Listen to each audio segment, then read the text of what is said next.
Hello friends. इसके आगे वाले लेक्चर में हमने देखा था कि दो कॉम्प्लेक्स नंबर को ऐड कैसे करना है, दो कॉम्प्लेक्स नंबर का सब्ट्रैक्शन कैसे करना है। बाद में देखा था कि दो कॉम्प्लेक्स नंबर को मल्टीप्लाई कैसे करना है। उसकी प्रॉपर्टी के तौर पे हमने देखा था कि कोई भी कॉम्प्लेक्स नंबर जेड है उसका इनवर्स कैसे फाइंड करते हैं, उसकी भी हमने बात की थी। उसके बाद हमने देखा था कि दो कॉम्प्लेक्स नंबर को डिवाइड कैसे करते हैं। तो अगर अभी तक आपने वो वीडियो नहीं देखा है तो ऊपर आई बटन में या फिर नीचे डिस्क्रिप्शन बॉक्स में आपको उसकी लिंक मिल जाएगी। वहां पर जाकर आप वो लेक्चर्स देख सकते हैं। ये वाले लेक्चर में हम पावर ऑफ आई की बात करेंगे। उसके बाद हम कॉम्प्लेक्स नंबर के बारे में थोड़ा और जानने की बात करेंगे।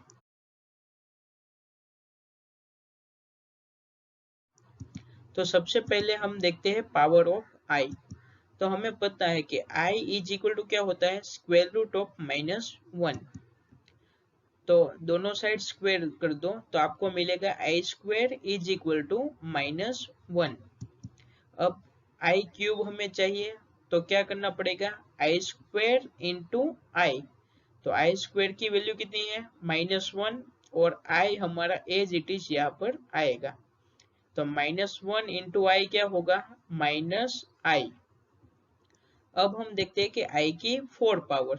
अगर यहाँ पर हमें i रेस टू 4 चाहिए तो क्या करोगे, आई स्क्वायर की वैल्यू हमारे पास है एंड उसका भी हम स्क्वायर करेंगे तो हमें क्या मिलेगा, i रेस टू 4। तो यहाँ पर आई स्क्वायर की वैल्यू है -1 एंड -1 का स्क्वायर कितना होगा, 1। अब i रेस टू 5 ढूंढना है तो क्या करोगे, i रेस टू 4 इंटू आई। तो i रेस टू 4 की वैल्यू है 1 एंड i की वैल्यू एज इट इज, तो i इंटू 1 आएगा i।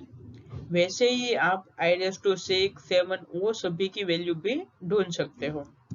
और i रेस टू -1 चाहिए तो क्या होगा, 1 अपॉन आई एंड ऊपर नीचे i से मल्टीप्लाई करोगे तो आपको मिलेगा ऊपर i एंड डिवाइड में मिलेगा आई स्क्वायर, और आई स्क्वायर की वैल्यू होती है -1।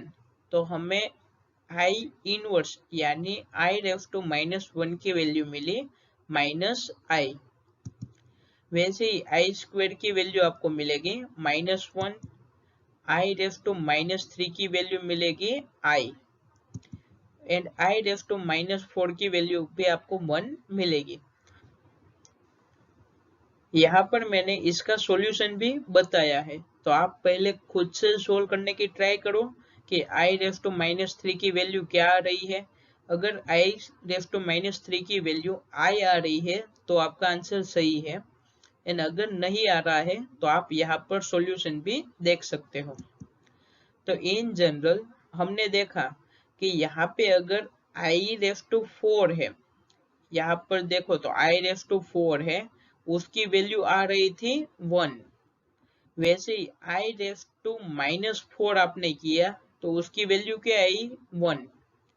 अगर हमें आई रेस टू 8 पावर चाहिए तो हम क्या करेंगे, आई रेस टू 4 एंड उसका भी स्क्वायर करेंगे। तो 1 का स्क्वायर कितना होता है, 1। वैसे हमें आई रेस टू कितनी भी पावर चाहिए जो 4 का मल्टीप्लाई में हो पावर, यानी आई रेस टू 4 के हो, उसकी वैल्यू हमेशा हमें मिलेगी 1। वैसे ही आई रेस टू 4 के +1 की वैल्यू मिलेगी i। सिंपल से आपको यहाँ पे 1 मिला तो दोनों साइड आप i से मल्टीप्लाई कर दो तो यहाँ पे आपको मिलेगा आई रेस टू 4 के +1। वैसे ही आप ये इक्वेशन में और एक बार i मल्टीप्लाई करो दोनों साइड तो यहाँ पर भी i आएगा और यहाँ पर भी i आएगा। तो यहाँ पर क्या होगा, आई रेस टू 4 के +2 एंड यहाँ पर आई स्क्वायर होगा और आई स्क्वायर की वैल्यू कितनी है, -1। तो आपको ये आसानी से मिल जाएगा। वैसे ही और एक टाइम्स आई मल्टीप्लाई करोगे, इसके बाद फिर से इसमें आप आई मल्टीप्लाई करोगे तो उसकी वैल्यू आपको मिलेगी -i² यानी 1। तो वो केस हमारा ये वाले केस के अंदर आ गया है। तो in general for any integer के उसके लिए ये वैल्यू यही आएगी। अब हम देखते हैं कि नेगेटिव नंबर का स्क्वायर रूट हम कैसे फाइंड करते हैं, क्योंकि हमने कॉम्प्लेक्स नंबर की बात ही क्योंकि हमें एक्स स्क्वायर प्लस वन कैसे निकालना है उसके लिए ही हमने कॉम्प्लेक्स नंबर की बात की थी। तो अब हम देखते हैं square root of a negative real numbers. तो हमने देखा था कि अगर हम आई स्क्वायर करते हैं तो उसकी वैल्यू -1 हमें मिलती है, लेकिन अगर आप आई की जगह पर -i लिखो यानी -i का स्क्वायर करो तो उसकी वैल्यू भी क्या आएगी, -1 ही आएगी, क्योंकि -i का स्क्वायर है उसकी वैल्यू कितनी होगी, पॉजिटिव आई स्क्वायर की जितनी ही, एंड आई स्क्वायर की वैल्यू होगी -1। या फिर आप वैसे भी कर सकते हो -i इंटू -i, तो माइनस माइनस क्या हो जाएगा प्लस, एंड i इंटू आई होगा आई स्क्वायर, तो आई स्क्वायर की वैल्यू है -1। तो हमने देखा कि अगर हमारा इक्वेशन एक्स स्क्वायर प्लस 1 है, उसके दो रूट्स मिले i एंड -i, वो दोनों उसके रूट्स है, यानी स्क्वायर रूट ऑफ -1 करते हैं तो आपको i एंड -i मिलते हैं। लेकिन यहाँ पर ये जो सिंबल है स्क्वायर रूट ऑफ -1, उसका मीनिंग i ही होता है। तो अगर आपको a प्लस आई भी दिया गया है तो वहां पर आप i की जगह पे -i नहीं लिख सकते हो, ये एक सिंबल है -1 की जगह पे i, लेकिन स्क्वायर रूट ऑफ -1 की वैल्यू होती है i एंड -i दोनों। वैसे स्क्वायर रूट ऑफ -4 करना है तो उसकी वैल्यू मिलेगी +2i एंड -2i, क्योंकि स्क्वायर रूट ऑफ -4 है, उसको आप ऐसे भी लिख सकते हो कि square root of 4 into square root of -1 यहाँ पर, एंड स्क्वायर रूट ऑफ -1 क्या होता है i एंड -i, तो यहाँ पर आप i एंड -i लिखोगे तो आपको मिलेगा square root of -4 is equal to +2i and -2i। हमने ये पढ़ रखा है कि square root of a into square root of b करो तो वो square root of A B के जितना होता है। ये हमने पॉजिटिव रियल नंबर के लिए पढ़ रखा है, क्योंकि जब भी हमारे पास नेगेटिव नंबर आता था स्क्वायर रूट के अंदर तब हम बात ही नहीं करते थे, तो ये पॉजिटिव रियल नंबर के लिए ट्रू है। सिमिलरली ये रिजल्ट अगर a की वैल्यू पॉजिटिव है एंड b की वैल्यू नेगेटिव है, या फिर a की वैल्यू नेगेटिव है एंड b की वैल्यू पॉजिटिव है, यानी ये दोनों में से कोई एक की वैल्यू नेगेटिव है एंड कोई एक की वैल्यू पॉजिटिव है, उसके लिए भी ये रिजल्ट ट्रू है। लेकिन a लेस देन 0 है एंड b भी लेस देन 0, यानी दोनों नेगेटिव है, उस केस में क्या ये स्टेटमेंट ट्रू है? तो चलो अब हम देखते हैं कि ये स्टेटमेंट ट्रू है या नहीं। तो हम i इंटू आई करते हैं, यानी क्या आई स्क्वायर, तो i इंटू आई क्या होगा square root of -1 into square root of -1।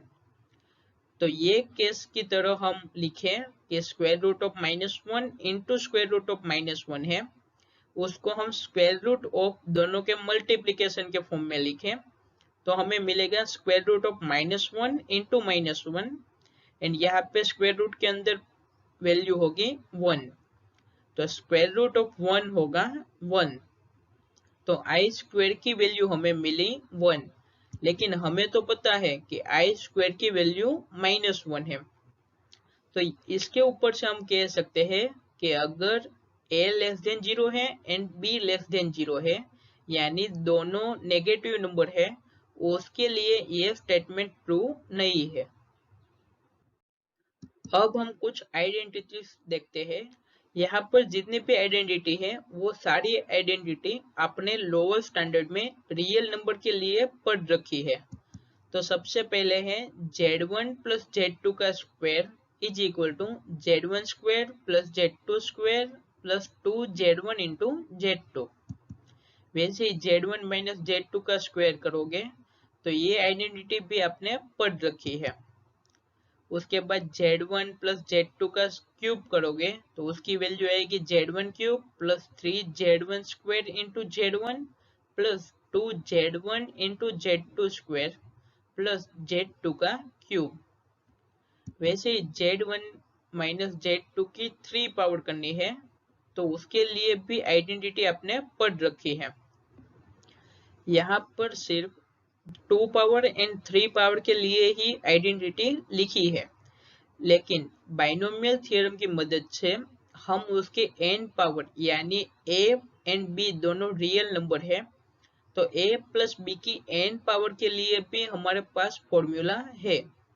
वो फॉर्मूला का यूज करके आप कॉम्प्लेक्स नंबर के n पावर का फॉर्मूला भी आसानी से ढूंढ सकते हो। उसके बाद लास्ट आइडेंटिटी है कि Z1 square minus Z2 square is equal to Z1 plus Z2 into Z1 minus Z2। इसके आगे हमने कुछ एग्जाम्पल किए, वहां पर हमें दो कॉम्प्लेक्स नंबर इस फॉर्म में आते थे। स्पेशली जब भी हम इनवर्स फाइंड करते हैं तब हमारे पास आता था 1 upon Z1 plus Z2 into Z1 minus Z2। तब ये वाली आइडेंटिटी का यूज करके आप डायरेक्ट उसकी वैल्यू इतनी रख सकते हो। तो इसमें से मैं एक आइडेंटिटी आपको सोल्व करके बताता हूँ कि किस प्रकार से सोल्व करनी है।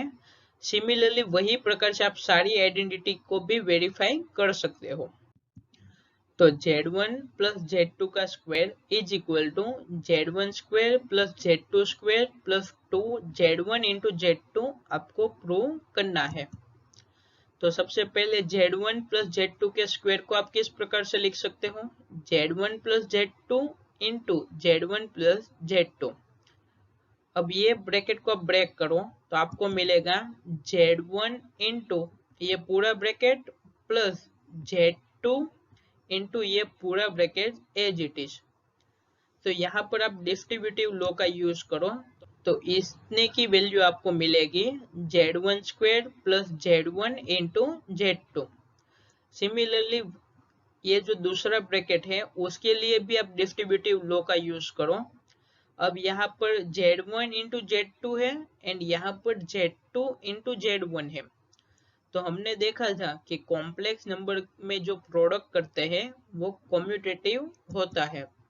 तो वहां से हम कम्यूटेटिविटी का यूज करें तो हमें मिलेगा Z1 square plus Z1 into Z2 and यहाँ पे Z2 इंटू Z1 है, उसकी जगह पे लिखना है Z1 into Z2 plus Z2 square. और यहाँ पे ये दोनों की वैल्यू सेम है तो उसको हम 2 टाइम्स लिख सकते हैं। तो हमें मिलेगा Z1 square plus Z2 square plus 2 times Z1 into Z2। तो बाकी की जो आइडेंटिटीज है वो भी आप वेरीफाई करके आसानी से चेक कर सकते हो। अब हम बात करते हैं modulus and conjugate of a complex number. तो Z हमारा कॉम्प्लेक्स नंबर है a प्लस IB, तो उसके मॉड्यूलस की वैल्यू कितनी होगी, mod Z is equal to square root of a square plus b square, यानी रियल पार्ट का स्क्वायर प्लस इमेजिनरी पार्ट का स्क्वायर। उसको हम मॉड्यूलस ऑफ Z कहते हैं एंड उसको mod Z से डिनोट किया जाता है एंड उसका कॉन्जुगेट होगा Z bar is equal to a minus IB। यहाँ पर i की जगह पर आपको सिंपल से माइनस i लिखना है। तो आपको कोई भी कॉम्प्लेक्स नंबर दिया है a प्लस IB, तो i की जगह पे आप माइनस i लिख दो तो आपको मिलेगा Z बार यानी उसका conjugate Z bar is equal to a minus IB। उसके बाद हम कॉन्जुगेट एंड मॉड्यूलस के रिलेटेड कुछ रिजल्ट देखते हैं। तो Z इंटू Z बार करोगे तो आपको मिलेगा mod Z का स्क्वायर। इसको आप आसानी से वेरीफाई कर सकते हो। तो यहाँ पर Z की जगह पर आप कोई भी complex number a plus IB ले लो एंड उसका Z बार क्या होगा a माइनस IB एंड वो दोनों का मल्टीप्लाई करोगे तो आपको मिलेगा a plus I B into A minus I B. तो अभी हमने कुछ आइडेंटिटीज देखी थी जिसमें लास्ट आइडेंटिटी थी कि z1 plus z2 into z1 minus z2 है, तो उसको हम z1 का स्क्वायर माइनस z2 का स्क्वायर लिख सकते हैं। एंड उसका आप यहाँ पे यूज करोगे तो आपको मिलेगा A square plus B square. तो इतनी क्वांटिटी की वैल्यू आपको मिली A square plus B square. And right hand side पर भी सोल्व करोगे तो आपको वही वैल्यू मिलेगी। उसी प्रकार से आप ये सारे रिजल्ट्स भी प्रूव कर सकते हो। एंड ये सारे रिजल्ट आपको याद रखने हैं क्योंकि हायर स्टैंडर्ड में आप इसका डायरेक्ट यूज करोगे कि कोई कॉम्प्लेक्स नंबर z है, उसका 2 बार कॉन्जुगेट लो तो आपको सेम कॉम्प्लेक्स नंबर z ही मिलेगा। उसके बाद 2 कॉम्प्लेक्स नंबर का मल्टीप्लाई करके कॉन्जुगेट लो या फिर कॉन्जुगेट करके मल्टीप्लाई करो, वो दोनों की वैल्यू सेम ही होती है। वैसे एडिशन के लिए भी सेम है एंड डिवाइड के लिए भी ट्रू है। सेम उसी प्रकार से कि 2 कॉम्प्लेक्स नंबर का मल्टीप्लाई करके मॉड्यूलस लो या फिर मॉड्यूलस लेके मल्टीप्लाई करो, वो दोनों की वैल्यू सेम ही आती है। वैसे ही 2 कॉम्प्लेक्स नंबर का डिवाइड करो एंड उसका मॉड्यूलस लो या फिर पहले मॉड्यूलस लो एंड उसके बाद डिवाइड करो, तो वो दोनों की वैल्यू सेम ही आती है।